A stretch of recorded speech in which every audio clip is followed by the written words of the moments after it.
Mga boss, itong tips, itong Lancer X na 2009 model, yun. Paano malalaman kung ano sira? Chinik natin, may preo naman.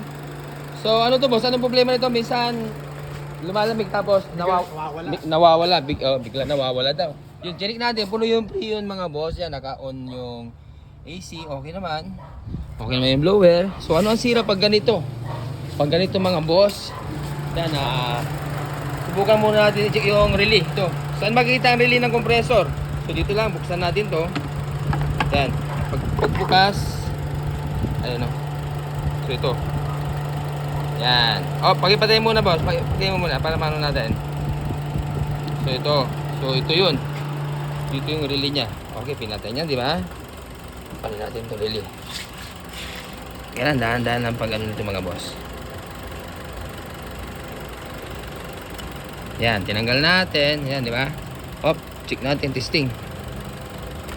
Gauge natin tong ano. Ay, test light. Yan, nilagyan natin sa ground. Paano ba mag-check? Yan. Aircon mo nga, sir. Aircon. Ayan, may kuryente. Ganyan, dalawang kuryente, ha. 1, 2. So, dalawang kuryente. Okay. So, okay yung fuse. Ilipat natin sa ground. Sa ground to. Ground. Ground, ay, doon, sa save. Okay. Ito yung switch. Ayun, mayroon, Tapos, ito yung magnetic, okay. So, yun, kompleto. Palitan natin na relay. Nasa yung relay? Ayan. So, ito yung relay, di ba? Ayan, ito yung ilalagay natin. Okay. Testing. Ayun, gumana na. Pumitik, narinig yung mga boss. Yun lang.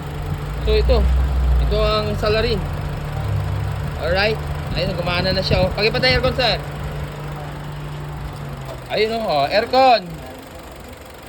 Ayos, okay sa oret, parang ginawa. Ito, yung mga nagtatanong kung saan makikita yung relay ng compressor, so dito makikita mga kababayan. Okay. Thank you.